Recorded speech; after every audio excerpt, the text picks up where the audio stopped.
विवेक, बहुत एक्साइटेड हूँ मैं आपसे बात करने के लिए। आपकी 20 year long journey around the financial market, जिसमें आपने सब कुछ किया है। आपने म्यूचुअल फंड डिस्ट्रीब्यूशन से लेके derivatives trading, commodities trading, now running a software business around stock markets. YouTube creator हैं आप, तो काफ़ी इंटरेस्टिंग जर्नी रही है। मुझे आप 2-3 मिनट में ज़रा सा जर्नी थोड़ा सा समराइज करके बताएंगे, leading up to StockEdge. StockEdge में अपन थोड़ा डिटेल में बात करेंगे, लीडिंग अप टू स्टॉकेज क्या जर्नी थी आपकी?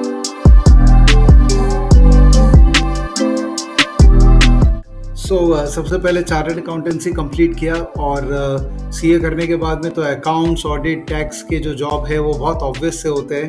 तो हमेशा आदत रही कि ऑब्वियस काम नहीं करना है, कुछ डिफरेंट करना है। Because I think God has blessed me कि मैं कुछ कर पाऊँ डिफरेंट। मे बी IQ बोल लीजिए, EQ बोल लीजिए, मुझे समाव लगता है कि थोड़ा डिफरेंट तो मैं हूँ, तो क्यों ना उसका नाजायज़ फ़ायदा उठाया जाए। तो from CA I got into sales, क्योंकि सेल्स एक ऐसा काम है ना जो CA वाले तो नहीं समझ पाते हैं। और sales is the most important life skill. किसी को भी कुछ करना है, कुछ भी, चाहे वो रिसर्च एनालिस्ट है, फंड मैनेजर है, बेचना तो पड़ेगा ही आपको। So I got into sales intentionally, consciously, कि सीख लेते हैं सेल्स कैसे होता है। फिर उसके बाद I am always someone who wants to build enterprises, businesses. तो CA के बाद में वो एक थोड़ी कमी महसूस हो रही थी कि यार HR करना नहीं आता है, मार्केटिंग पिच बनाना नहीं आता है, तो सोचा MBA कर लेते हैं। So fortunate enough to got through one of the IIMs। फिर MBA करने के बाद फिर कुछ डिफरेंट करने की सोची कि चलो कमोडिटीज़ में घुसते हैं, वहाँ तो कोई भी नहीं है, तो जहाँ कोई नहीं है वहीं पर ही सबसे ज़्यादा पैसा है, तो कमोडिटीज़ करने लग गए। फिर उसके बाद टेक्नोलॉजी का ज़माना आया 2008 के बाद में। We are living in a very different world. एक बहुत प्यारी बुक है मॉडर्न मोनोपोलीज, कभी मौका मिलेगा तो आप लोग भी पढ़िएगा। उस किताब में बताया गया है कि कैसे 2008 के बाद वाली दुनिया इतनी डिफरेंट है और उसके पहले वाली, बिकॉज उसमें ऐप स्टोर को ओपन किया गया था, उसमें एंड्रॉयड लॉन्च किया गया था। तो 2008 के बाद में टेक्नोलॉजी को अडॉप्ट किया और कैसे रोबोट्स बना के, टीम रिक्रूट करके, राइट टेक्नोक्रेट्स रिक्रूट करके मार्केट में ऑटोमेटिक ट्रेडिंग किया जाए। फिर एक पॉइंट पे ऐसा समझ में आने लग गया कि यार बहुत कुछ हो रहा है लाइफ में, तो पर्पस क्या है लाइफ का वो नहीं समझ में। एक होता है ना जी, मिड लाइफ क्राइसिस बोल लीजिए, कि you want to ask yourself at some point of time कि यार करना क्या लाइफ में, ये क्या किए जा रहे हैं हम लोग, पैसा पैसा पैसा। तो 2013 में then I did Isha Foundation, Sadhguru, and I read lot of books to figure out what is my real purpose of life, क्या करना चाहिए, राइट। तो फिर वहां से एक जर्नी जो चालू हुई कि कैसे रिटेल इन्वेस्टर्स को एम्पावर किया जाए राइट लर्निंग के साथ में, राइट डेटा के साथ में। तो वो 2013-14 से वो सारा काम कर रहा हूँ जो कि एक आम इन्वेस्टर के लिए बहुत अहम है। और सोशल मीडिया को यूज़ करना और उसके थ्रू लोगों तक पहुँचना, ये तो आजकल का नीड ऑफ द आवर है। तो कैमरा के सामने अपने आप को कंफर्ट करना is no more a choice. In fact I have started training my kids to record videos and post in YouTube, because this is the new world we are living in and you have to adopt to the new way of living. तो ये मंत्रा पहले से था और अभी भी बरकरार है। अभी सीख रहा हूँ मशीन लर्निंग, आर्टिफिशियल इंटेलिजेंस, सीखने की कोशिश कर रहा हूँ कि वो कैसे इतना कुछ किया जा रहा है इस दुनिया में कि हम तो CA बहुत पीछे रह जाएंगे। तो I am just trying to figure out वो कैसे होता है, उसमें भी कुछ ना कुछ करूंगा ही। इट्स बीन 20 years एंड सबसे इंटरेस्टिंग पार्ट आपकी जर्नी की रही है कि नई फील्ड में जब भी कोई उतरता है तो 2 कदम पीछे लेना पड़ता है, राइट। जो अभी की पोजीशन है, जो एक स्टेटस आप पा लेते हैं एक इंडस्ट्री में, उससे 2-3 कदम पीछे उतरना पड़ता है, जो कि सोसाइटी को एक्सप्लेन करना बहुत डिफिकल्ट होता है, राइट। अपने घर वालों को एक्सप्लेन करना बहुत डिफिकल्ट होता है कि क्यों कर रहे हो, मतलब इसमें आपका सब कुछ सेटल्ड है, इसमें ग्रो करो, आप पीछे क्यों जा रहे हो 2 कदम, राइट।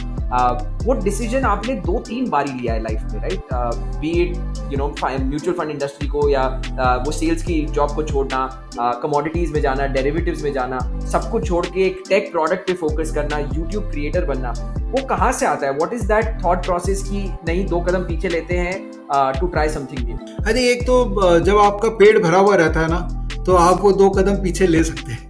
अगर आप भूखे हैं तो फिर आप में हिम्मत नहीं होती है। वो तो आई एम फॉर्चुनेट, जैसा कि मैंने कहा कि मेरा पेट हमेशा से भरा रहा है। ऑब्वियसली फैमिली का बैकग्राउंड वैसा रहा है और एक थोड़ा मारवाड़ी लोग का थोड़ा सा रहता भी है कि चलो यार देख लेते हैं, कर लेते हैं, एक बार ट्राई तो करते ही हैं। और फैमिली का सपोर्ट रहे तो नथिंग लाइक इट।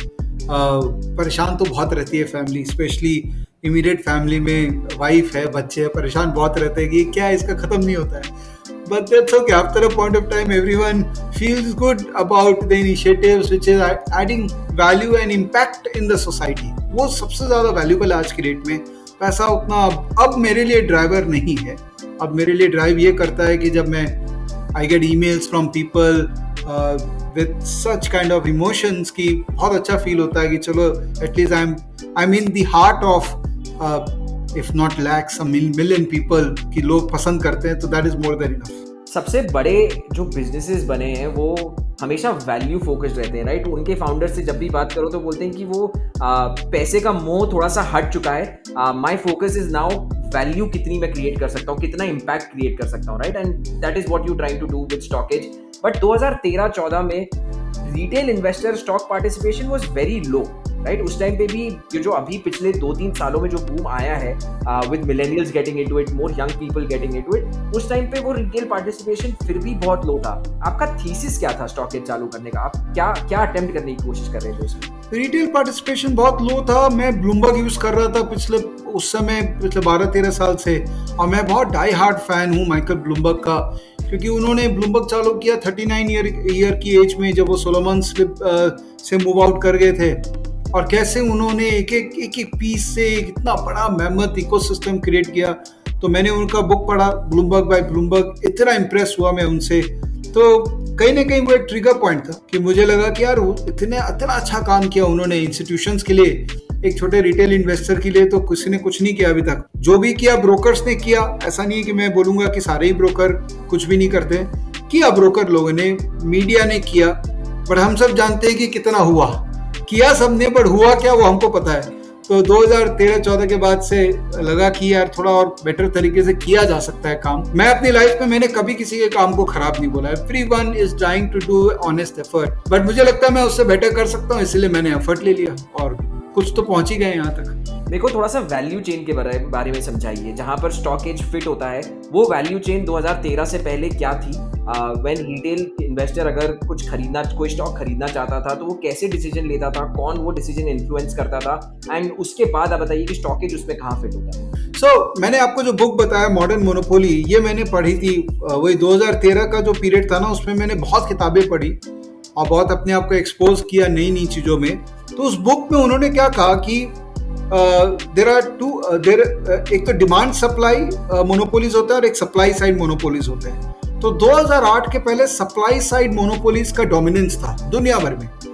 मतलब कि अगर कोई फैक्ट्री बना रहा है तो वो डिसाइड करेगा कि प्राइस ऊपर जाएगा कि नीचे, बिकॉज उसके हाथ में कि फैक्ट्री का कैपेसिटी उसको बढ़ाना है कि नहीं बढ़ाना. और डिमांड साइड मोनोपोलीज हो गए जो प्लेटफॉर्म्स हो गए, जो कस्टमर को देख के प्रोडक्ट डिजाइन करते हैं और उनको पुश करने की कोशिश करते हैं. तो अगर आप ब्रोकिंग में भी देखेंगे ना, तो एक टाइम के पहले, Zerodha obviously is the leader in that. Nitin is a great guy who has done such a lovely work. अगर आप देखो ट्रेडिशनल ब्रोकर्स रिसर्च प्रोवाइड करते थे, ट्रेनिंग प्रोवाइड करते थे, एनालिसिस प्रोवाइड करते थे, एडवाइजरी करते थे, सब वही करते थे, और उसके अगेंस्ट में वो लोग ब्रोकरेज चार्ज करते. ये पूरा जो इकोसिस्टम है ना, ये टूट गया. अब बात ये आ गई कि भाई ब्रोकर जो ट्रांजैक्शन प्लेटफॉर्म प्रोवाइड करता था वो अब डिस्काउंट ब्रोकर प्रोवाइड करेंगे. मेरे को आपका नहीं चाहिए. Discount broker cost effective way में शायद बेटर प्लेटफॉर्म प्रोवाइड करेगा. ब्रोकर जो रिसर्च प्रोवाइड करता था, मेरे को उस पर भरोसा नहीं है. मैं इंडिपेंडेंट रिसर्च फर्म्स को या इंडिपेंडेंट रिसर्च प्लेटफॉर्म्स को सब्सक्राइब करूंगा. ब्रोकर जो ट्रेनिंग प्रोवाइड कर रहा था वो सफिशिएंट नहीं था, बिकॉज कहीं ना कहीं ब्रोकर का माइंडसेट हमेशा था कि मेरा दलाली बनेगा कि नहीं, ब्रोकरेज बनेगा कि नहीं. क्लाइंट को हमेशा ट्रांजैक्शन की तरफ पुश करने का ही ऑब्जेक्टिव था. There is nothing wrong with it, because ultimately सब बिजनेस कर रहे हैं, कोई चैरिटी नहीं कर रहा है. पे ये जो सारा ब्रोकर्स का डोमेन्स था, ये सब टूट रहा है, और अब इंडिपेंडेंट सर्विस प्रोवाइडर्स बन रहे हैं जो कि क्लाइंट को वैल्यू एडेड सर्विस प्रोवाइड कर रहे हैं. मेरा एक back of the envelope calculation किया हुआ है कि एवरेज में एक क्लाइंट, अगर आप पूरे क्लाइंट बेस को देखें और ब्रोकरेज इनकम बिजनेस को देखें, तो तकरीबन 10,000 रुपया साल का एवरेज में ब्रोकर लोग की कमाई होती थी पर क्लाइंट. ठीक है, एक बॉल पार्क नंबर है, इसको मतलब कोई एम्पेरिकली प्रूफ करने मत बोल दीजिएगा, बट सारे ब्रोकर्स का मैंने रेवेन्यू निकाला और सारे क्लाइंट्स, एक्टिव क्लाइंट्स निकाल लिए, डिवाइड कर दिया, तो मोटा मोटी 10,000 रुपया आया था. और डिस्काउंट ब्रोकर्स का जो रेवेन्यू पर क्लाइंट पर ईयर है वो तकरीबन 3,500-4,000 रुपया, डिपेंडिंग अपॉन कौन डिस्काउंट ब्रोकर है. तो आप देखो ये जो 10,000 रुपया है ना, यही टूट रहा है. ₹4,000 डिस्काउंट ब्रोकर ले लेंगे, 2,000 एक्स सर्विस प्रोवाइडर ले लेगा, 2,000 वाई सर्विस प्रोवाइडर ले लेगा, और वो 10,000 प्रॉब्ली, क्योंकि each service provider individual service provide कर रहा है, तो वो 10,000 नहीं रहेगा, वो 10,000, 12,000, 15,000 हो जाएगा। तो हम सबके लिए एक स्पेस है। तो जब मैंने स्टॉकेज, एक्चुअली हमने चालू किया था इलन मार्केट से, जो कि अभी इंडिया का सबसे बड़ा फाइनेंशियल एजुकेशन पोर्टल हो गया है। उसमें तकरीबन 1 मिलियन से ज़्यादा लर्नर्स हो चुके हैं। फिर हमने स्टॉकेज में एंट्री मारा, क्योंकि कोई भी इन्वेस्टर का आप जर्नी देखो, पहले वो सीखता है, फिर उसको डेटा चाहिए, फिर एनालिसिस चाहिए, फिर वो कोलैबोरेट करना चाहता है पीयर ग्रुप के साथ में, और फाइनली वो ट्रांजैक्ट करना चाहता है। तो हमने इलन मार्केट से चालू किया, फिर हमने स्टॉकेज लॉन्च किया। स्टॉकेज क्यों लॉन्च किया? कि जो भी हमारे लर्नर्स थे वो या तो इन्वेस्टिंग में जा रहे थे या मनी कंट्रोल में जा रहे थे। और देखिए, उस समय ये सारे टूल्स अच्छे नहीं थे, लेट्स बी रियलिस्टिक। अभी तो इन्होंने और बेटर काम कर लिया है, बट उस समय they were not doing so good work. तो हमको लगा एक ब्लूमबर्ग है जो कि 1 लाख रुपए महीने का टूल है, और एक तरफ से मनी कंट्रोल है। बीच में एक प्रोडक्ट चाहिए जो कि नीट, क्लीन हो, सस्ता हो, और सबको समझ में आ जाए, ऐसा लैंग्वेज का प्रोडक्ट हो। तो हमने स्टॉकेज की स्थापना इसलिए कर दी। तो लर्निंग, डेटा, एनालिटिक्स, अब स्टॉकेज में हम बहुत सारे एनालिटिक्स बिल्ड कर रहे हैं। एंड थर्ड स्टेज में जो हम अभी तुरंत एक लॉन्च ही किए हैं बीटा में, उसको हम कह रहे हैं स्टॉकेज सोशल, जो कि स्टॉक इन्वेस्टिंग एंड ट्रेडिंग का सोशल नेटवर्क है, स्पेशलाइज सोशल नेटवर्क। ऑलरेडी उसमें 4,000 मेंबर्स, प्रीमियम मेंबर्स हमको ज्वाइन कर चुके हैं। और फाइनल लेग में जो आएगा वो है ट्रांजैक्शन। तो आपको पता होगा, जैसे कि कोटक ने हमारी कंपनी में अभी इन्वेस्ट किया है, तो उनके साथ मिलके हम एक अच्छा ट्रांजैक्शन मॉड्यूल तैयार कर रहे हैं, ताकि हमारे यूजर्स को स्मूथ एकदम ट्रांजैक्शन का भी कैपेबिलिटी मिल जाए। तो ये पूरा इकोसिस्टम, जिसको मैं ऑल्टरनेट इकोसिस्टम बोलता हूँ इंडस्ट्री का, ये पूरा इकोसिस्टम अब तैयार हो रहा है to serve retail investors of India. Vivek, जब आपने स्टॉक एज की शुरुआत करी, आपका प्रीवियसली सॉफ्टवेयर से एज ए यूजर आप थे, सॉफ्टवेयर ब्लूमबर्ग जैसे आपने बोला आप यूज करते थे, but going out and creating a software product, a SaaS product, वो जर्नी कैसी थी in terms of raising the right kinds of investment, building the team and actually building a product that's used by millions of people now? Take me through that journey कि वो learning कैसी हुई, वो journey कैसे evolve हुई? Sure. So technology वाला जो मेरा माइंड है ना, वो हमेशा से ही था, very honestly, because I always had this believe कि no matter what we are doing, we are running a tech company. तो 2008 के बाद में जब से algo trading, systematic, rule base, high frequency trading चालू हुआ है, तब से टेक के बारे में सीखना, समझना और उसको पूरी तरीके से अडॉप्ट करना, I think that was natural inside me, and that's why I was one of the beta tester for lot of vendors in the market. जो कोई नया सॉफ्टवेयर मार्केट का बनता था ना, उनको पता है कि ये विवेक बजाज है, बीटा टेस्टर है, इसे करवा लो, क्योंकि ये अच्छा वैल्यू ऐड करता है सॉफ्टवेयर के अंदर में। प्लस मैंने क्या ना, एक GNIIT का प्रोग्राम भी किया हुआ था, NIT का 1 साल का प्रोग्राम मैंने किया था, तो उससे मुझे एक बेसिक स्ट्रक्चर मेरा था कि सॉफ्टवेयर्स क्या होते हैं, कैसे वर्क करते हैं। तो उसी को माइंड में रखते हुए, you know, when I recruited people initially, then it was easier for me to communicate with them in their language, कि भाई मुझे ये चाहिए, ऐसे चाहिए। तो frankly speaking मुझे बेवकूफ़ नहीं बना पाता था कोई, because I was always hands on। Otherwise अगर आप अपना रिक्वायरमेंट किसी को भी बोल दो और आपको पता नहीं है वो कैसे उतरेगा, तब यार person will take you for a ride, बड़े मजे से।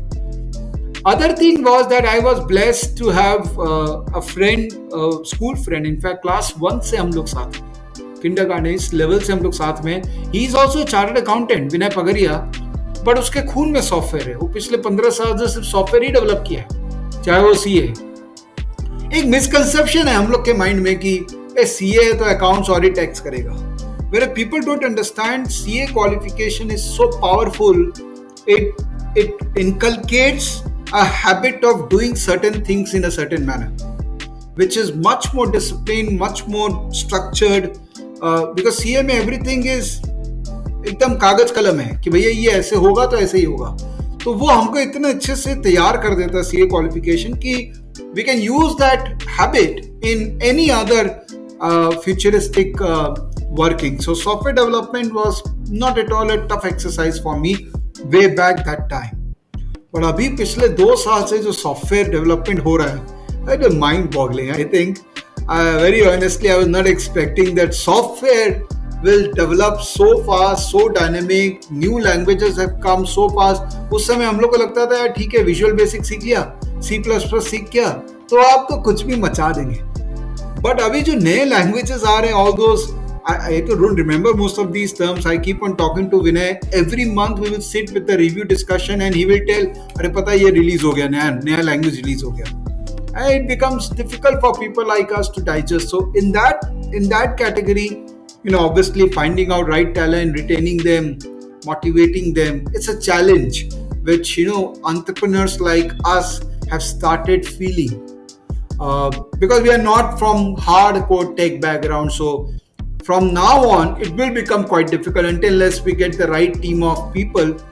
And I think over a period of time, because of my joint family culture, because of overall humanness inside me, मुझे लगता है कि लोगों को मैनेज करना, उनके साथ काम करना, उनके बारे में सोचना, ये आ गया है. तो आई डोंट थिंक सो उतना चैलेंज अब होता है.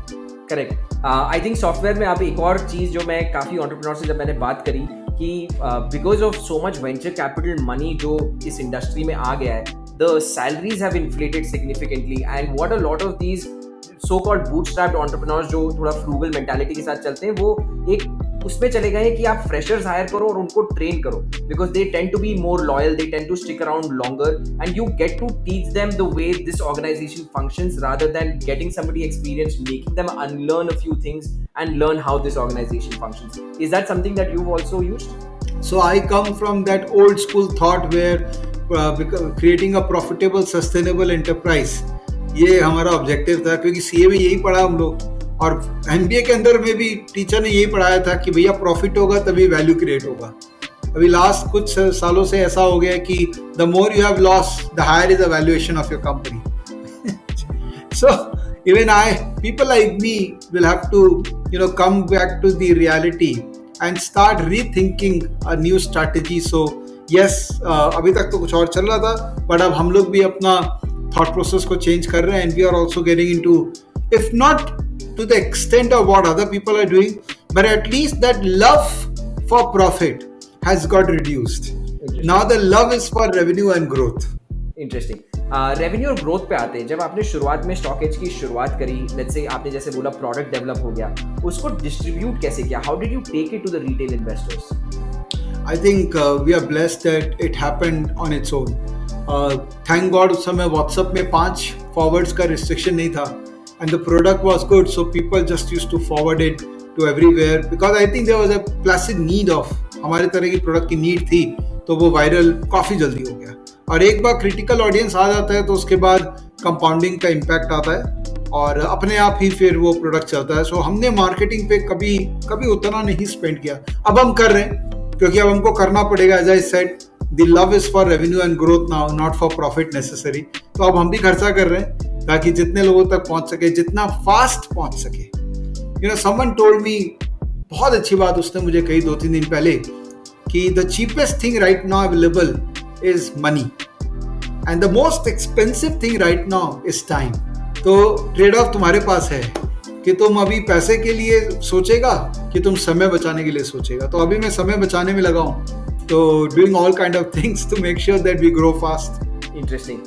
YouTube जो आपने शुरू किया था जिसमें आपके अराउंड 400,000 सब्सक्राइबर्स, 4 लाख सब्सक्राइबर हैं आपके, और आपके वीडियोस पे there are some videos with more than millions of views.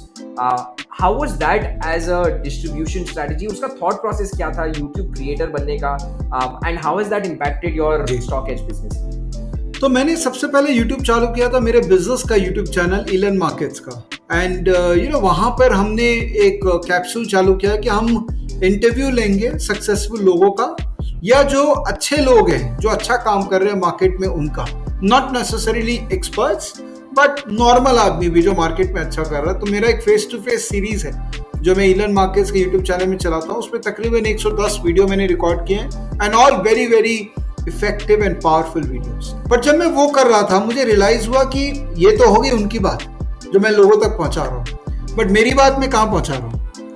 मेरी बात में तो हमेशा क्वेश्चंस ही है जो मैं उनसे पूछ रहा हूँ, तो मेरी बात तो पहुंच नहीं रही है. तो मैंने लास्ट ईयर नवंबर में डिसाइड किया कि चलो यार मेरी बात पहुंचाने के लिए अब मुझे अपना चैनल भी लॉन्च करना चाहिए. तो मैंने essentially I started focusing last year तकरीबन आई थिंक 10 या 12 सितंबर में मैंने फोकस किया, मेरा चैनल पे फोकस करते हैं। और देखिए यूट्यूब की ब्यूटी है कि जो ऑनेस्ट रहेगा, जो सही बात करेगा और रेलिवेंट बात करेगा, उसको ऑटोमेटिकली ऑर्गेनिक ग्रोथ मिलेगी। तो करते करते मेरे चैनल पे भी तकरीबन 3.5 लाख सब्सक्राइबर्स आए हैं, 15 मिलियन व्यूज हो चुके हैं वीडियोस के। और I don't promote third party products, मैं कुछ चार्ज नहीं करता हूँ। It's more of a free learning initiatives from my side, which is helping people to connect with me.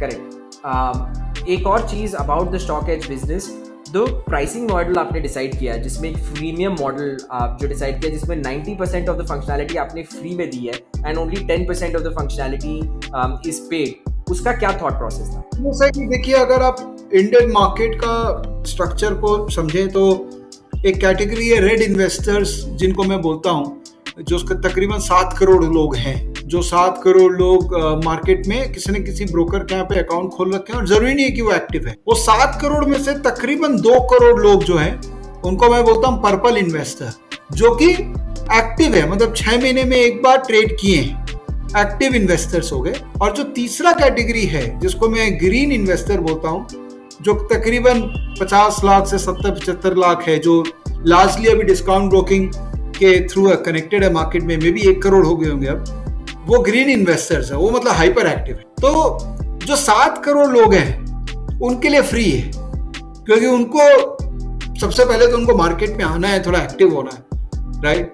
और फिर जो पर्पल इन्वेस्टर है, जो 2 करोड़ लोग हैं, उनको चाहिए कि वैल्यू एडेड आप नॉलेज मेरे को दीजिए, वैल्यू एडेड डेटा एनालिटिक्स दीजिए। तो उनके लिए प्रीमियम है कि आप चाहो तो थोड़ा सा प्रीमियम देके आप हमारा इस सर्विस को ले सकते हो। और जो 50 लाख 1 करोड़ लोग जो सुपर एक्टिव है, ग्रीन, उन लोग के लिए कम्युनिटी बिल्ड कर रहे हैं कि आप क्योंकि दिन भर लगे रहते हो तो हमारे साथ जुड़ जाओ, तो हम आपको हेल्प करेंगे आपके दिन भर के कार्यक्रम के अंदर। Got it. और आपने प्राइसिंग भी जिस तरीके से रखी है स्टॉक एज प्रीमियम की अबाउट 3000 रुपीज एनुअल का, तो वो going back to our initial discussion की वो 10,000 की बकेट में से जो 4,000 डिस्काउंट ब्रोकर ने लिया है, बचा 2-3 हजार जो अब रिसर्च और एनालिसिस और उन सब पे आ रहा है, वो that's the bucket that you are targeting, right? Absolutely. और 3,000 शेयर बाजार में is nothing. The kind of value you can add, अगर आप 50,000 भी कैपिटल लेके बैठे हैं तो 3,000 इज लाइक नथिंग। अगर आप सब कुछ सही कर लेते हैं तो 3,000 तो एक दिन में रिकवर हो जाता है। अब बात करते हैं थोड़ा सा इन्वेस्टमेंट के बारे में। जब जैसे हम कॉल के पहले बात कर रहे थे, the initial investment came from people who were using the platform, people who knew you. उसके बारे में थोड़ा सा बताइए, and the journey of interacting with venture capitalist, और वो क्या एक्सपीरियंस था and eventually how did Kotak get on board? तो सबसे पहला सीड इन्वेस्टर हूं मैं खुद। तो मैंने अपना सिग्निफिकेंट कैपिटल इसमें डाला, क्योंकि अगेन मैं उस स्कूल ऑफ थॉट में बिलीव करता हूं कि जब तक खुद का नहीं होगा इन द गेम, तब तक आप कैसे इस पे स्केल अप करोगे। Quite a lot of money which I invested from 2013, 14, 15, 16, 17, 5 साल तक खुद का बहुत पैसा डाला, because it was investment required that time. People got connected, people use products right from people like Ramesh जमानी जी या निर्मल जैन, रामदेव अग्रवाल जी, सब यूज करते हैं स्टॉकेज को, they love it. So Ramesh जमानी जी से बहुत रेगुलरली मुलाकात होती थी, तो he said कि इतना काम कर रहा है, कभी कुछ पैसा चाहिए होगा तो बता देना, I'll give. Generally he doesn't invest in unlisted company. I don't remember किसी भी unlisted में उन्होंने कभी डाला होगा, but he liked our approach, he liked the work which we are doing, because कहीं ना कहीं थोड़ा CSR भी है ना हमारे काम में, कि हम लोगों को सिखा रहे हैं, समझा रहे हैं, तो it's also not just the profit making, it's also giving back to society. तो उन्होंने बोला, तो मैंने बोला ठीक है सर, आप बोल रहे हैं तो it's like a blessing for us. तो we took some money from him.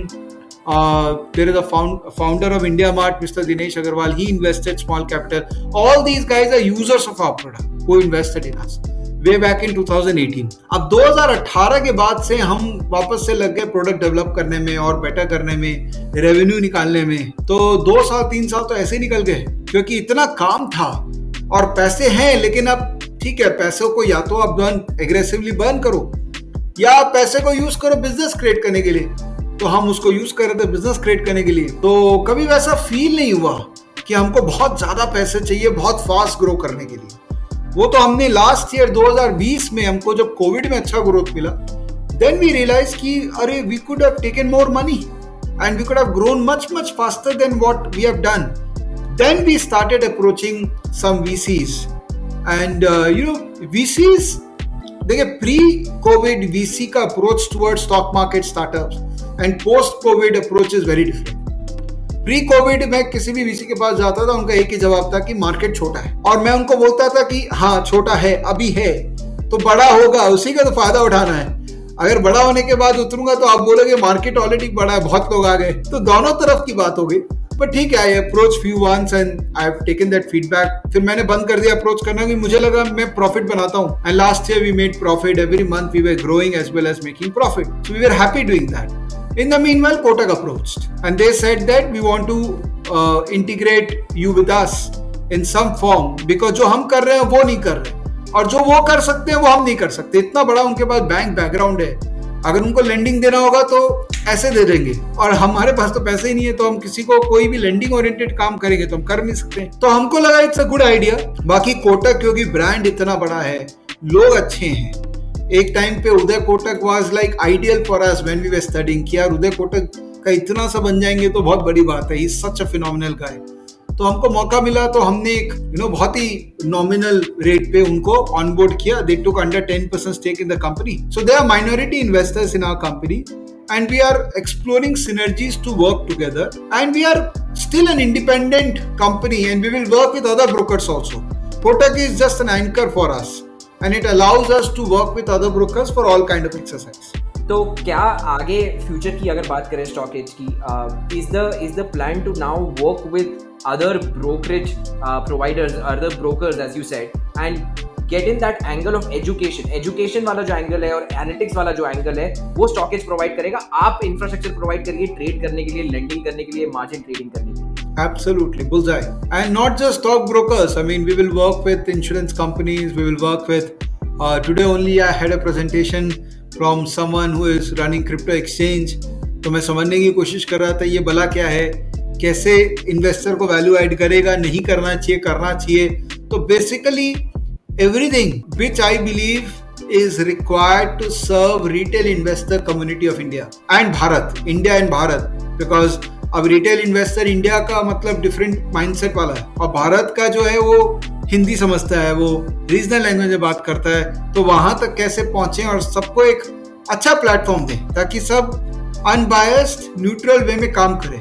अब गलतियां लोग करेंगे, पैसे लोग खोएंगे. 99% लोग पैसे खोते हैं. अगर 99 का 90 हो जाएगा तो 9% लोग तो बचेंगे जो पैसा नहीं खोएंगे. करेक्ट, 100%. आपको फ्यूचर क्या लगता है इस इंडस्ट्री का, क्योंकि एक वेस्टर्न वर्ल्ड से जब कंपेयर किया जाता है कि कितने लोगों का इंडिया में इक्विटी में इन्वेस्टमेंट है, दैट एज यू सेड वो मार्केट अभी बहुत छोटा है.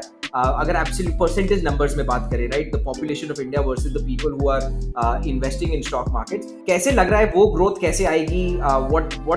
What's in this market for the next 3, 4, 5 years? क्या प्रेडिक्शन है आपका? अभी 7 करोड़ इन्वेस्टर्स हैं. मुझे लगता है 2025 तक ये 7 करोड़ 10 करोड़ तो हो ही जाएगा, इफ नॉट. जिस हिसाब से डीमैट ग्रोथ हो रहा है और अगर सिनेरियो ऐसी रही तो ये 7 करोड़ 14 करोड़ हो सकता है. अगर हम लोग अभी का CDSL का ग्रोथ वगैरह का फिगर देखें तो अगर 14 करोड़ 15 करोड़ इन्वेस्टर्स आ गए, और ओवरऑल इंडिया में कैपिटल बेस बढ़ रहा है, because foreign companies are investing in India, foreign company are investing in Indian startups, overall per capita income is growing. So that $5 trillion economy वाला जोन है उसमें हम घुस जाएंगे 3 साल में, 5 साल, 6 साल, एनीबॉडीज गेस, बट हम उस जोन में घुस जाएंगे. And the moment we do that, the market capitalization of India will grow, because GDP to market capitalization एक symbolic number होता है. तो हम 5 ट्रिलियन पहुंचेंगे तो 5 ट्रिलियन हमारा मार्केट कैप भी हो जाएगा. तो with that logic in mind, more investors, more product, higher market capitalization, there will be massive need of all kind of service provider in this industry. एक आध सवाल बिफोर वी क्लोज इट. एक जो मैं काफी सुनता रहता हूँ against the growth in stock markets is, अभी तो हम बुल मार्केट में हैं, इसीलिए बहुत सारे लोग एंटर करना चाहते हैं to ride this way, right, and markets are always cyclical. तो कभी ना कभी तो ये बुल मार्केट रुकेगा और बेयर मार्केट आएगा.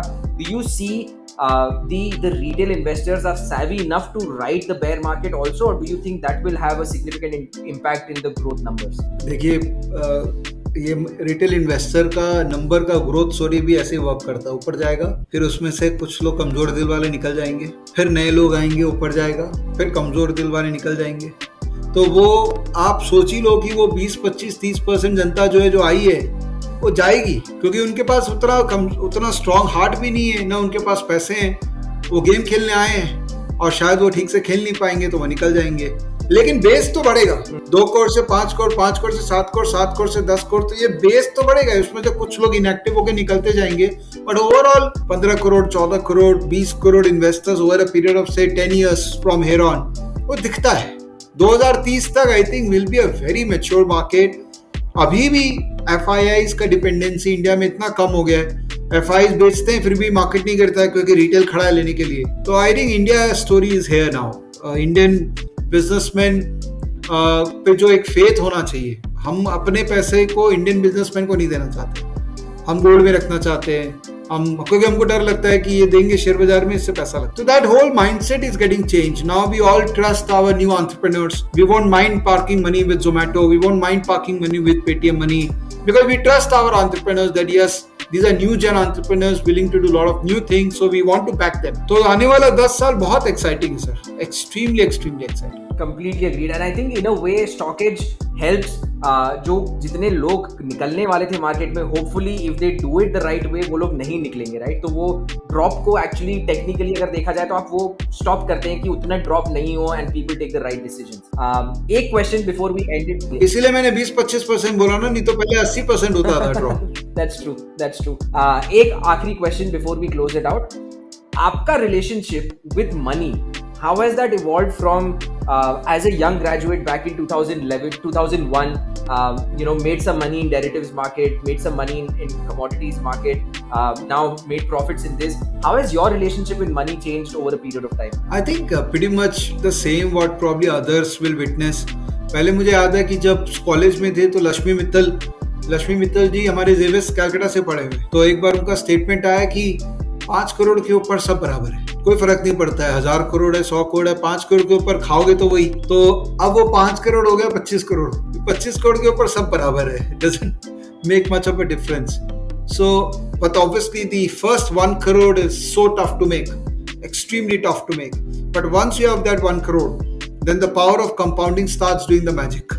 Until as you behave stupidly and lose some money, which obviously adds to the destruction of your capital. But 1 crore के बाद में power of compounding really works, and from 1 to 5 the journey is relatively simpler, and from 5 to 25, because suddenly if you have money, automatically new ideas will start knocking your door, which will generate high return for you. My relationship has been quite healthy, very honestly, and now at a point of time, as I said, that money is not the driver, is the value which we are creating. We have in this company, overall as a group, we have 500 employees. In this company, Stockage Elon Markets, we have 190 employees. So when you see that 190 families are living with your support, with your endeavors, with your effort, that's the high point you reach, not the money which you get in your bank. My bank doesn't have any money because of this company. 190 is the people that are employed, but there's also value creation that's happening by the users who are using the platform. So that's significantly more. All right, thank you so much Vivek ji, thank you so much for बड़ी candidly आपने अपनी journey हमारे साथ share करी, और one of the inspiration for me is how you've taken those एक दो step पीछे to learn and get into something new and move ahead with times. Somebody who's been in the industry since 2001, being a solid YouTube creator in the last 1 year is an inspiration in itself. बाकी सब अगर मैं छोड़ भी दूं तो just the YouTube creator journey जो आपकी रही है वो बहुत inspirational है, apart from the company that you're building and the impact that you're creating. So thank you for doing what you do, and thank you for taking time out. Thank you so much for these fantastic words. Bye bye.